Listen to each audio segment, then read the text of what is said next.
Hi friends! Karthika మాసం కదా! మా ఊరు గుడిలో అయితే కార్తీక దీపోత్సవం చాలా సెలబ్రేట్ చేస్తారండి.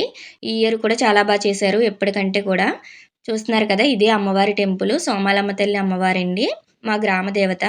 మేము ఉండే ఏరియాలోనే మా వీధిలోనే ఉంటుంది అమ్మవారి టెంపుల్ అయితే. చూడండి అమ్మవారైతే ఎంత కళగా ఉంటారంటే ఇక్కడ ఏది అనుకున్నా కూడా నెరవేరుతుంది ఖచ్చితంగా. జాతర కూడా చాలా సెలబ్రేట్ చేస్తారండి. మే నెలలో జరుగుతుంది. చూస్తున్నారు కదా! పువ్వుల డెకరేషన్‌తో అయితే చాలా చేశారు ఈ ఇయర్. కార్తీక మాసంలో ఇలాగ సోమవారం రోజైతే జరుపుతారండి. మేము అదే రోజు అన్నవరం ఎళ్ళామని చెప్పాను గదా! ఎళ్ళొచ్చేసరికి మిస్ అయిపోతామేమో లేట్ అయిపోయింది అనుకున్నాము. కానీ కరెక్ట్‌గా మేమొచ్చేసరికైతే అన్నీ ఇలాగ చేసి రెడీ చేస్తున్నారు అప్పుడే. ఇదొచ్చి పోతురాజు బాబు గుడండి. అమ్మవారికి ఎదురుగుండా ఉంటుంది.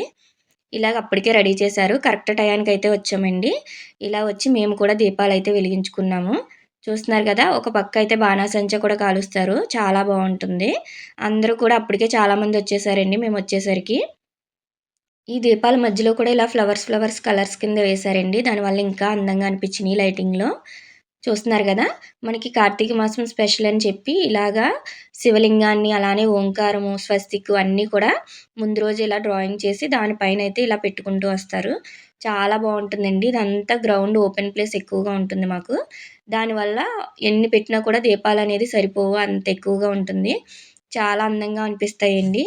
ఇలాంటివి జరిగినప్పుడు కంపల్సరీ మిస్ అవ్వకుండా వెళ్ళండి మీ ఏరియాలో జరిగినా కూడా. చూస్తున్నారు కదా! ఇక్కడ శివలింగాన్ని కూడా చాలా రెడీ చేశారు.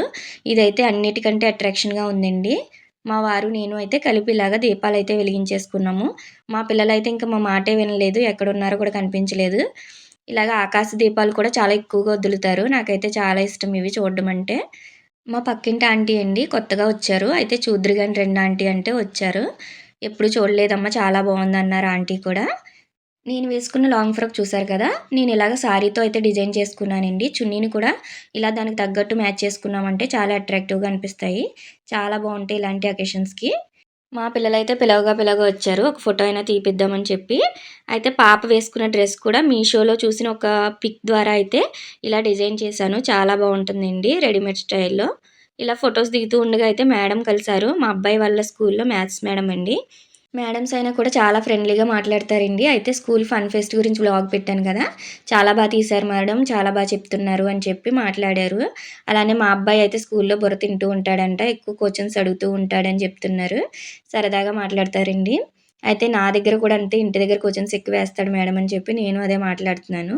మా అమ్మాయి అయితే ఇంక ఇంటికి వెళ్ళిపోదాం రా అన్నా సరే వినట్లేదు. నేను ఎక్కడికొస్తే అక్కడి నుంచి తప్పించుకొని అయితే వెళ్ళిపోతుంది. చూసారు కదా! డ్రెస్ చూపిద్దామన్నా కూడా మీకు ఆగట్లేదు వెళ్ళిపోతుంది. ఈ కార్తీక దీపోత్సవం ఇంత అందంగా దీపాలతో వెలిగిపోతుందంటే వీళ్ళేనండి కారణం. ఈ గుడికి సంబంధించి అన్నీ కూడా వీళ్ళే చేస్తారు. ముందు రోజు నుంచి కూడా ప్రతీదీ కూడా చాలా రెడీ చేశారు. వీళ్ళు ప్రతి ఇయరు చాలా చేస్తారండి. అలానే ప్రసాదం కూడా వండి అందరికి పంచుతారు. ఈ గుడికి సంబంధించింది ఏదైనా సరే వీళ్ళ ఫ్యామిలీ అయితే దగ్గరుండి అన్నీ చూసుకుంటారు. ఏ లోటుపాట్లు లేకుండా. చూసారు కదా! మా కార్తీక దీపోత్సవం అయితే మా ఊరు గుడిలో చాలా సెలబ్రేట్ చేసుకున్నాము. చూసారు కదా! పైనుంచి ఎంత బావుందో. మీకెలా అనిపించిందో కామెంట్ చేయండి. నచ్చినట్టయితే లైక్ చేసి షేర్ చేయండి.